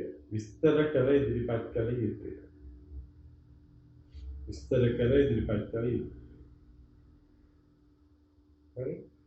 එතකොට මෙන්න මේ ආකාරයට තමයි මහේස්ත්‍රාත් අධිකරණයකට කරුණු වාර්තාවක් ඉදිරිපත් කරලා බලයලත් නිලධාරියා විසින් ඒ අය කරගත යුතු ඇති බදු මුදල දඩයක් වශයෙන් එම අධිකරණයෙන් අයද සිටින්නේ හා එම අධිකරණයෙන් නියෝග ලබාගෙන ගෙවන්න තත්ත්වයට කරුණු යෙදෙන. එතකොට එනම් උතාව පැහැදිලි ක්‍රමවේදයක් තියෙන, හරිම නිශ්චිත ක්‍රමවේදයක් තියෙන, හරි පහසු ක්‍රමවේදයක් තියෙන්නේ.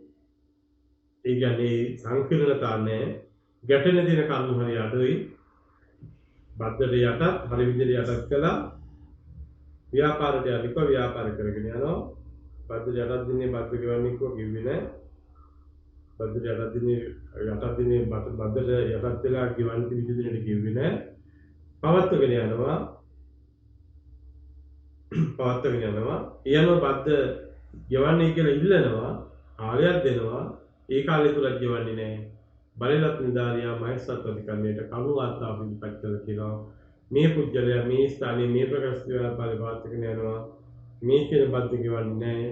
බද්දට යටත්ව ගෙවිතු මුදල වෙන්නේ මෙන්න එච්චරක් කියලා. ඉතින් එතකොට අපිට ඒ ආශ්‍රයෙන් හරිය තොරතුරු හොයාගන්න බැරි වෙන එක නෑ. එතකොට අපිට ඒ ආශ්‍රයෙන් අපිට කියන්න පුළුවන් කරුණු අධිකරණයට මේ කරුණ පිළිබඳව සෑහීමටපත් වෙලා අපිට මේ දඩේ බද්ධ දඩයක් වශයෙන් අය කරලා දෙන්නේ. එතකොට ඒක අධිකරණය තුල ඔප්පු කිරීමේ භාරයෙන් නිදහස්, ඔප්පු කිරීමේ භාරයෙන් තොරව අපිට අය වෙනවා අර බලයලත් නිලධාරියාට උසාවියට යන්න විතරයි තියෙන්නේ. දැන් මෙතනදී එක දෙයක් තව කිව්වා. ඒ තමයි එක දෙයක් මම පැහැදිලි කරලා දුන්නා. මෙතන ප්‍රාදේශීය සභාවක හෝ නගර සභාවක නම් මේ වාර්තා ඉදිරිපත් කළ යුත්තේ ලේකම් කියලා. ප්‍රාදේශීය සභාවක හෝ නගර සභාවක නම් මේ වාර්තා ඉදිරිපත් කළ යුත්තේ ලේකම් කියලා. ඒතකොට දැන් කෙනෙකුට ප්‍රශ්නයක් තියෙන්න පුළුවන්. එහෙනම් ලේකම්ම කරුණු වාර්තා ඉදිරිපත් කරනවා නම් ඉතුරු ලියවිලි වලට අනිවාර්යයෙන්ම ලේකම්ම අසං කරන්න වෙන්නේ. ඒ කියන්නේ ඇෆිඩවිට් එකට දියුණුවට උපදිච්චවට අසං කරන්න වෙන්නේ ලේකම්මයි. මොකද ප්‍රාදේශීය සභාවක නගර සභාවක ලේකම්. ඒකට අසං කරන්නේ ලේකම්. එතකොට දැන් කෙනෙකුට ප්‍රශ්නයක් තියෙන්න පුළුවන්. ලේඛනීය අසං කළේ ලේකම් නිසා එතකොට මේ මුදල අය කර ගැනීමේ නෛතික ක්‍රියාවලියට මැදිහත් යුත්තේ ලේකම්මද කියලා. උත්තරේ නැහැ. දැන් ඊතරදී අපි කිව්වේ ඔයාලට මම කලින් පැහැදිලි කරලා දුන්නා ප්‍රාදේශීය සභා පනතේ 8 වෙනි වගන්තිය 9 වෙනි වගන්තිය යටතේ නගර සභා ආච්ඡාපනතේ 27 වෙනි වගන්තිය යටතේ සඳහන් වන විධි විධාන වලට අනුව ලේකම් සතු බලය නීතිය අනුව පවරන්න කෙනෙකුට හැකියාවක් නැහැ. ලේකම් සතු නෛතික බලය වෙන බලයක් නෙමෙයි. ලේකම් සතු නෛතික බලය නීතිය ප්‍රකාරව තව කෙනෙකුට බලය පවරන්න හැකියාවක් නැහැ. හැබැයි මහනගර සභාවක නාගරික කොමසාරිස් සතු බලය නම් පවරන්න හැකියාව තිබෙනවා. ඉතින් එතකොට තමයි ලේකම්ගේ බලය මෙතන හුදකලා වෙන්නේ. ලේකම් විසින් මේ බලය ක්‍රියාත්මක කළ යුතු නිසායි නාගරික කොමසාරිස්ට පුළුවන් ඕනේ නම් බලය පවරපු නිලධාරියෙක්ව මේ කාර්යසදා නියවයි. එතකොට මේ බලයට නිලධාරියට පුළුවන් එෆිඩේවිට් එකක් ෆයිල් කරන්න රික්වෙස්ට් එකක් කරන්න ඕන දෙයක් පුළුවන්. නේද? නමුත් මෙතන තියෙන්නේ ලේකම් විසින්ම ක්‍රියාත්මක කළ යුතු බලයක් නිසා ලේකම්ම තමයි එෆිඩේවිට් එක අත්සන් කරන්න ඕනේ. සහ අවසානයේදී ලේකම් විසින් බලය පවරපු නිලධාරියෙක් ඕනම් පුළුවන් අධිකරණයට තමන්ව රෙප්‍රසන්ට් කරන්න නියෝජනය කරන්න යොමු කරන්න. දැන් එතනදී අර නෛතික බලය තමයි පැවරීම පිළිබඳ ගැටලුවක් තියෙන්නේ. නෛතික බලය කියලා කිව්වේ මේ කරුණු වාර්තාව ඉදිරිපත් කළ යුත්තේ බලයලත් නිලධාරියා කියලා තියෙනවනේ. ඒතකොට මේ බලයලත් නිලධාරියා ප්‍රාදේශ සභාවක නගර සභාවක වෙන කෙනෙක් වෙන්න බෑ. මොකද ප්‍රාදේශ සභාවවත් නගර සභාවවත් තියෙන බලය පවරා දීමේ හැකියාව විස්තර කරලා නැහැ. කාසතු බලය පවරා දීමේ හැකියාවක්ද ලේකම් සතු බලය පවරා දීමේ හැකියාවක් විස්තර කරලා නැහැ. ඉතින් ඒ නිසා ලේකම් විසින් මේ බලය ක්‍රියාත්මක කළ යුතුයි කියන තැන ඉඳලා ඒකනදී ලේකම් විසින් එෆිඩේවිට් එක අත්සන් කරනවා, කරුණු වාර්තාව අත්සන් කරනවා. හැබැයි ලේකම් විසින් බලය පවරනවා නෙමෙයි තව කෙනෙකුට බලය දෙනවා. ඔයා යන්න මම වෙනුවෙන් උසාවියට මේ නඩු සදා කියලා. එතකොට ලේකම්ට ලේඛනමය කාර්යයන් කරලා ඉතුරු කරුණු වලට අදාළ වන පරිපාලනමය බලය නාගරික කොමසාරිස්ටෝ ලේකම්ටෝ සභාවේ වෙනත් නිලධාරියෙකුට පවරා දීමේ හැකියාව තියෙනවා. ඒකයි නීතිමය තත්ත්වය. ඉතින් එහෙනම් දැන් කරුණු වාර්තාවක් මහේස්ත්‍රාත් අධිකරණය වෙතට යොමු වෙන්න ප්‍රවේශය තියෙන්නේ කොහොමද? මහේස්ත්‍රාත් අධිකරණයට කරුණු වාර්තාවක් ඉදිරිපත් කරන්න ප්‍රවේශය සකස් වෙන්න ඕනේ කොහොමද? සහ එවැනි කරුණු වාර්තාවක් ඉදිරිපත් කරන්න කොයි වගේ අවස්ථාවක් යටතේද ලැබෙන්නේ කියන කාරණා සම්බන්ධයෙන් මම හිතන්නේ පැහැදිලි වෙන්න ඕන. ඒකට හරියම ලේසි නඩුකාරයක් තමයි බදු අය කර ගැනීම සඳහා උසාවි අමාරුවට යොමු වීම. ඒතකොට එහෙම යන්න තියෙන අවස්ථාවක් තමයි අපි මේ කතාව පැහැදිලි කරගත්තේ. ඒකට හරියම සරල ලියවිලි ආශ්‍රයෙන් අපිට උසාවියට ගිහිල්ලා අපිට මේ බදු මුදල අපි කිව්වට කිව්වේ නෑ උසාවි ලව් කියලා බුද්ධයාගෙන් අය කරගැනීමේ හැකියාව සම්පූර්ණ වෙලා තියෙනවා. හරි. දැන් එහෙනම් අපි ඉගෙනත් සටහන ලියගමු. මෙහිදී අදාළ කරුණු වාර්තාව සහ ඊට අදාළ කරුණු වාර්තාව සහ ඊට අදාළ දියුණුව ප්‍රතිඥාව බලයලත් නිලධාරියා විසින් ලබා දී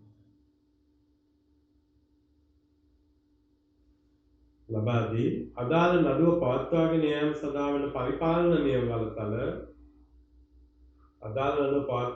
සම්බන්ධ වන පරිපාලනමය බලතල වෙනස් සුදුසු නිලධාරියෙකුට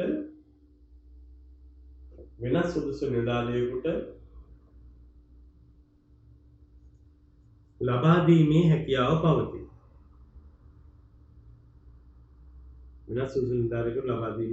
පවතී.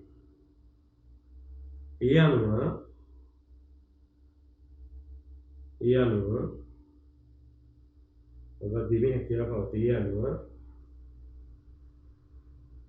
අදාළ අධිකරණයට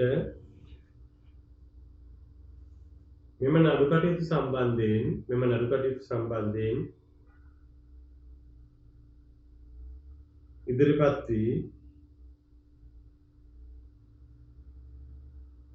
ඉදිරිපත් වී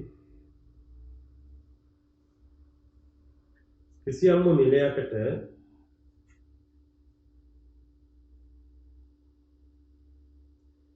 ප්‍රාදේශ සභාවේ ලේකම් නගර සභාවේ ලේකම් නියෝජනය කිරීමේ හැකියාව ඇති අතර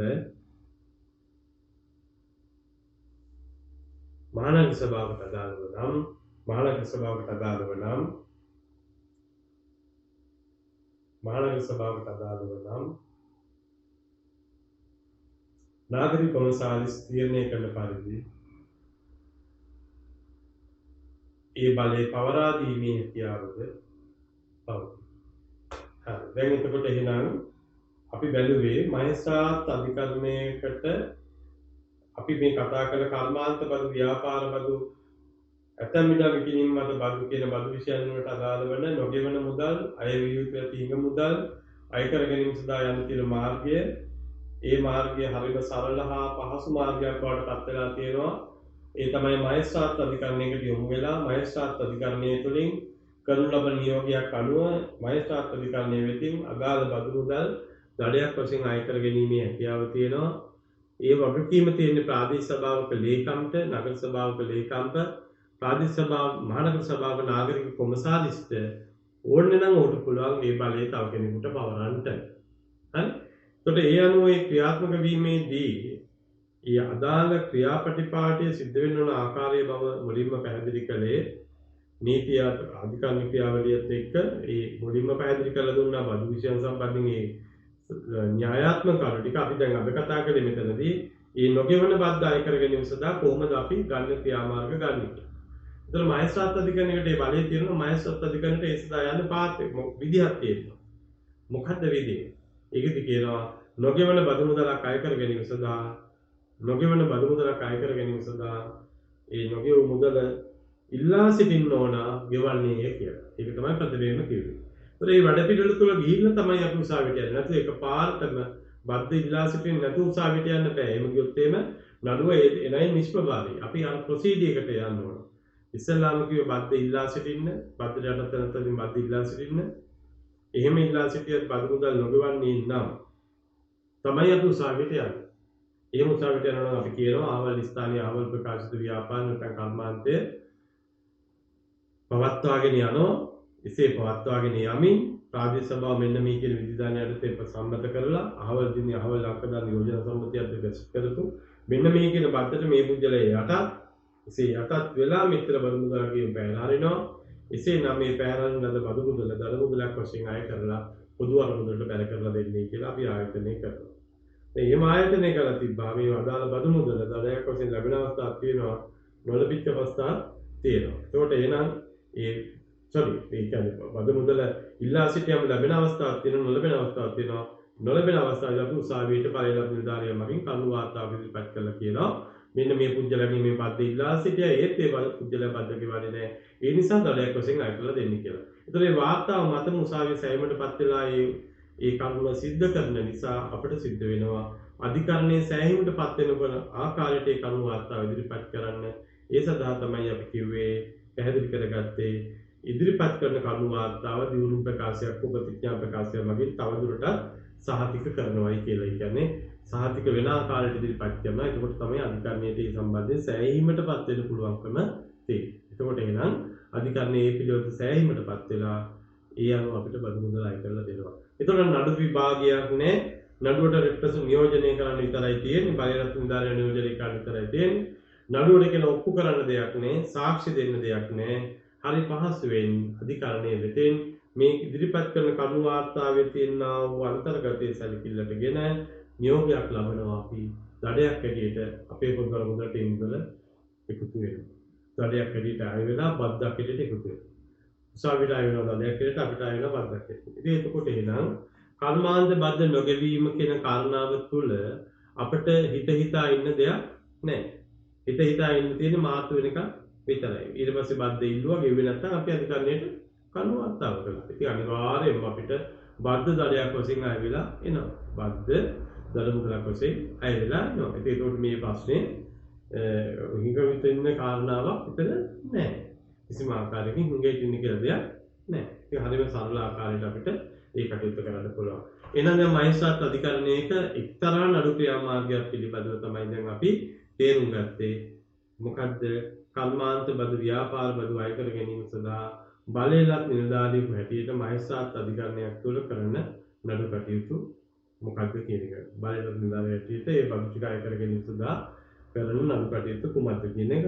ඒ ගැන අපි සාකච්ඡා කළේ. ඒතකොට දැන් ඔයාලට තියෙන ඊළඟට තව පැත්තක් ගැන කතා කරන්න. ඒ තමයි බලපත්‍රයක් හා සම්බන්ධයෙන් බලපත්‍ර ගාස්තු අය කිරීම කියන කාරණාව නෙමෙයි අපි මෙතන කතා කරන්නේ. මේ බලපත්‍රයකට අදාළව මහේස්ත්‍රාත් අධිකරණයකට යන්න ක්‍රියාමාර්ගයක් තියෙනවා. ඒ ක්‍රියාමාර්ගය තුල ගියොත් තමයි බලපත්‍ර ගාස්තුව කියන එක අපිට අය කර ගැනීම කියන අවස්ථාවට ඉඩ ප්‍රස්තාව සැලසෙන්නේ. ඒ නිසා මේ න්‍යායමට තියෙන හැකියාව අපි මොකක්ද කියලා බලමු. ඒ තුලින් අපිට පුළුවන් මේ මහේස්ත්‍රාත් අධිකරණයක තවත් නඩු ස්වභාවයක් ගැන සාකච්ඡා කරන්න. තවත් එක්තරා නඩු ස්වභාවයක් ගැන සාකච්ඡා කරන්න පුළුවන්කම තියෙනවා. ඒකට කිසි ගැටලුවක් නැහැ. මේවා හරිම සරල නඩු, හරිම පහසු නඩු. ඒකට බලපත්‍ර සම්බන්ධයෙන් මහේස්ත්‍රාත් අධිකරණ නඩු ක්‍රියාවලිය කොයි විදිහට ගොඩනගන්නේ කියන එක කතා කරලා අපිට පුළුවන්කම තියෙයි මේ පිළිබඳ අවසානයේ සමාලෝචනයක් එක කොහොමද ඔයාලගේ ප්‍රශ්න වලට අදාළ වෙන උත්තර සකස් කර ගැනීමේදී මේ විෂය සම්බන්ධයෙන් කරුණු ඒකරාශී කර ගන්න ඕනේ. කොයි විදිහට උත්තර සකස් වෙන්න ඕනේ. ඒ සඳහා මොන විදිහට හිතන්න ඕනේ හා කරුණු ඒකරාශී කරන්න ඕනේ කියන එක පිළිබඳව මම පැහැදිලි කරලා දෙන්නම්. හරි? එතකොට එහෙනම් අපි ඊළඟට දැන් කතා කරන්න යමු වෙමු පළාත් පාලන ආයතනයකට අදාළ වෙන බලපත්‍ර ක්‍රියාවලියෙහි මහේස්ත්‍රාත් අධිකරණ නඩු ක්‍රියාවලිය කොහොමද ගොඩනැගෙන්නේ කියලා. මහේස්ත්‍රාත් අධිකරණ නඩු ක්‍රියාවලිය කොහොමද ගොඩනැගෙන්නේ කියලා. හරි? ඒක අපිට ඒක ගැන පැහැදිලි කරගන්න පුළුවන් වෙනවා.